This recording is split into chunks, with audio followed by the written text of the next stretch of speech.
Good morning students. ये video class 8 के लिए है और आज मैं आपको पढ़ा रही हूँ ज्योग्राफी का सेकंड चैप्टर। ज्योग्राफी के सेकंड चैप्टर में हम पढ़ रहे हैं सॉयल रिसोर्सेज के बारे में और factor of formation of soil हमने पढ़ा है, लेयर ऑफ सॉयल हमने पढ़ लिया है और आज हम पढ़ने वाले हैं types of soil. Types of soil जो होते हैं वो 6 टाइप्स के होते हैं। फर्स्ट है alluvial soil, second black soil, third red soil, fourth laterite soil and fifth desert and 6 है माउंटेन सॉइल। अब ऑलिवल सॉइल जो होती है वो क्या होती है, बहुत ज़्यादा उपजाऊ होती है, फर्टाइल सॉइल होती है और ये क्ले, सैंड और सिल्ट से मिलकर बनती है। देन नेक्स्ट है ब्लैक सॉइल। ब्लैक सॉइल जो होती है वो कलर में ब्लैक होती है, जैसे कि नाम ही ब्लैक सॉइल है तो कलर में ब्लैक होती है। Wet and sticky and remain moisture, और क्या होती है, गीली होती है, बहुत ज़्यादा मॉइस्चर लिए हुए होती है। But cracks when it became dry, लेकिन जब ये सूख जाती है तो बीच में क्रैक्स आ जाते हैं। देन थर्ड है red soil. It is high iron content, जैसे कि नाम से पता है रेड सॉइल। तो रेड सॉइल जो होती है उसके अंदर जो है आयरन की जो बहुत ज़्यादा मात्रा होती है, जिसकी वजह से इसका कलर जो है वो रेड होता है। देन नेक्स्ट है लेटराइट सॉइल। लेटराइट सॉइल जो होती है वो पोरस ब्राउन सॉइल होती है एंड इज लेस फर्टाइल। इस टाइप की सॉइल के अंदर जो है वो बहुत ही कम उपजाऊ होती है ना, लेस फर्टाइल होती है, बट कलर कौन सा होता है, ब्राउन होता है ये इसका। और ये जो ऐसी मिट्टी होती है जिसके अंदर पोरस मींस होता है ऐसी मिट्टी जिसके अंदर हवा और पानी जो है वो रिस कर निकल जाता है, तो ये कम उपजाऊ होती है। Then desert. डेजर्ट कैसी होती है, बिल्कुल दानेदार जो मिट्टी जो होती है और जिस बहुत ही ज़्यादा पोरस होती है और सैंडी सॉइल है ना, दानेदार जो सॉइल जो होती है उसे डेजर्ट सॉइल कहते हैं। देन 6 है माउंटेन सॉइल। माउंटेन सॉइल जो होती है वो ब्राउन सॉइल होती है और बहुत अच्छी ह्यूमस की मात्रा होती है और मिनरल्स वगैरह भी काफ़ी पाए जाते हैं, तो इस कारण ये बहुत ही ज़्यादा फर्टाइल होती है। देन नेक्स्ट हम पढ़ रहे हैं degradation of soil and method of conservation. देखो मिट्टी का जो कटाव जो होता है वो किस वजह से होता है ना, ये हम पढ़ेंगे। एंड मेथड ऑफ कंजर्वेशन कि मिट्टी को हम किस तरह से संरक्षित रख सकते हैं, वो हम इस पैराग्राफ के अंदर पढ़ने वाले हैं। तो सबसे पहला है degradation of soil. Degradation of soil क्या होता है, 2 टाइप से होता है। कौन कौन से, एक होता है नेचुरल एक्टिविटी और दूसरा होता है ह्यूमन एक्टिविटी। नेचुरल एक्टिविटी क्या होता है, इसके अंदर क्या होता है, जो सॉइल जो होती है वो उसकी अपनी ऊपरी परत जो है वो हट जाती है, उसे हम कहते हैं डिग्रेडेशन ऑफ सॉइल। ठीक है, वो किस वजह से होता है नेचुरल एक्टिविटी में, या तो फ्लड्स होती है ना, बाढ़ आने की वजह से, लैंडस्लाइडिंग की वजह से, या वेव्स की वजह से, बहुत ज़्यादा हवाएं चलने की वजह से, तो ये कहलाती है नेचुरल एक्टिविटी। देन नेक्स्ट है human activity.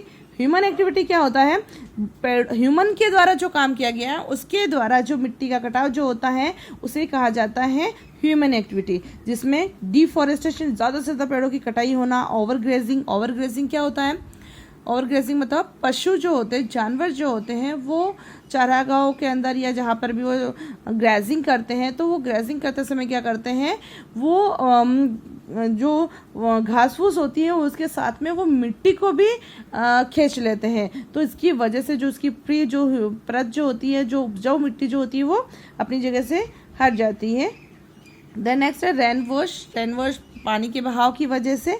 And excessive use of chemical fertiliser and pesticide, और किस वजह से होता है कि बहुत ज़्यादा केमिकल खाद को इस्तेमाल करने की वजह से जो है डिग्रेडेशन ऑफ सॉइल होता है, और इन सब की वजह से क्या होता है, मिट्टी की जो फर्टिलिटी है वो प्रभावित होती है।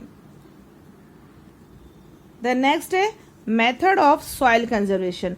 मेथड ऑफ सॉइल कंजर्वेशन में क्या होता है, अलग अलग मेथड के द्वारा, अलग अलग तरीकों के द्वारा मिट्टी को कंजर्व किया जाता है। तो फर्स्ट है अफॉरेस्टेशन।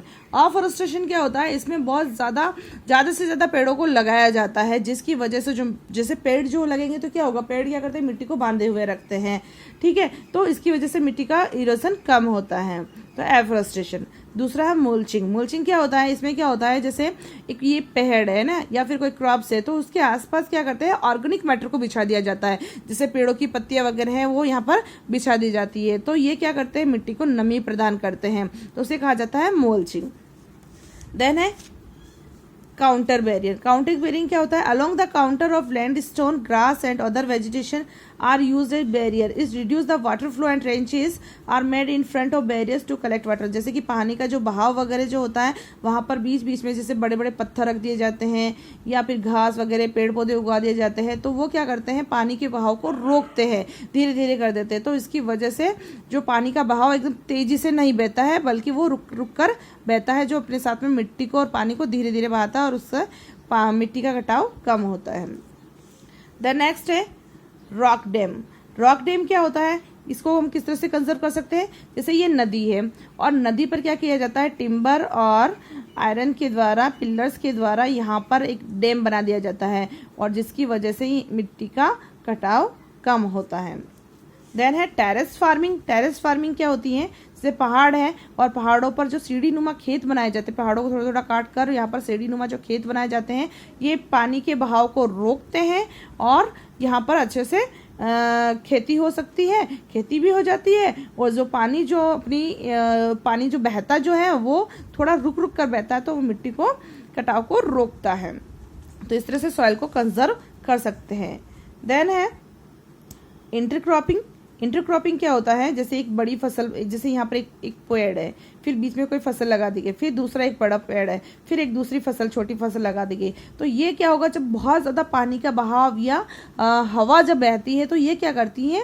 जैसे ये बैरियर का काम करते हैं ना, तो ये यहाँ थोड़ा रुक जाएंगे, है ना, फिर थोड़ा उसका स्पीड तेज होती है, फिर वहाँ पर ये रुक जाएंगे। तो इस कारण ये इंटरक्रॉपिंग की वजह से जो है वो मिट्टी का जो कटाव जो है वो कम हो पाता है। देन है काउंटर प्लगिंग। काउंटर प्लगिंग क्या होता है? काउंटर प्लगिंग में जैसे ये पहाड़ है, ठीक है, ढलाव वाला स्लोप वाला पहाड़ है और इस पर क्या किया जाता है? जहाँ पर स्लोप होता है वहाँ पर इस स्लोप के पैरेलल क्या किया जाता है? क्रॉप्स उगाई जाती है और इसकी वजह से जो है यहाँ पर पानी जो है इस क्रॉप्स में अटक जाता है, बहाव के साथ में बहुत तेजी से बहता हुआ आता है और यहाँ पर अटक जाता है और इसकी वजह से मिट्टी का कटाव कम होता है, फिर यहाँ पर स्लो हो जाता है, फिर धीरे से बहता है इस तरह से। देन है शेल्टर बेल्ट्स। शेल्टर बेल्ट्स जो है लास्ट पॉइंट है इसका सॉइल कंजर्वेशन का। शेल्टर बेल्ट से किस तरह से सॉइल को कंजर्व कर सकते हैं? जैसे कि अब ये अधिकतर होता है, जैसे डेजर्ट रीजन है ना, वहाँ पर इसको सबसे ज़्यादा यूज़ में किया जाता है। डेजर्ट रीजन में किस तरह से? देखो, जैसे ये फील्ड है, अब फील्ड में अगर यहाँ पर कोई भी पेड़ पौधा नहीं तो हवा आएगी, पानी आएगा, तो जल्दी से मिट्टी यहाँ से हट जाएगी अपनी जगह से। लेकिन अगर हम यहाँ पर बहुत सारे पेड़ पौधे यहाँ पर उगा देते हैं तो इसके द्वारा क्या होगा? हवा जो है वो इसकी वजह से, इन पेड़ों की वजह से स्लो हो जाएगी, पानी का बहाव भी स्लो हो जाएगा और यहाँ से मिट्टी का कटाव भी नहीं हो पाएगा। तो इस तरह से हम सॉइल को कंजर्व कर पाते हैं। और आज का आपका होमवर्क है method of conservation, method of soil conservation आपका होमवर्क है।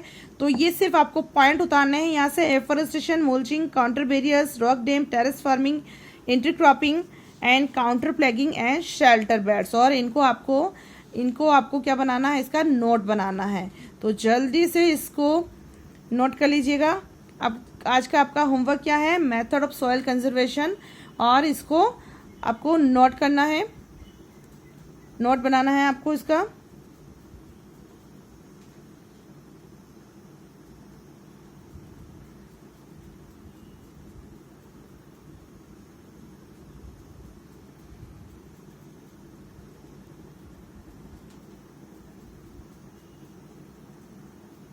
Thank you.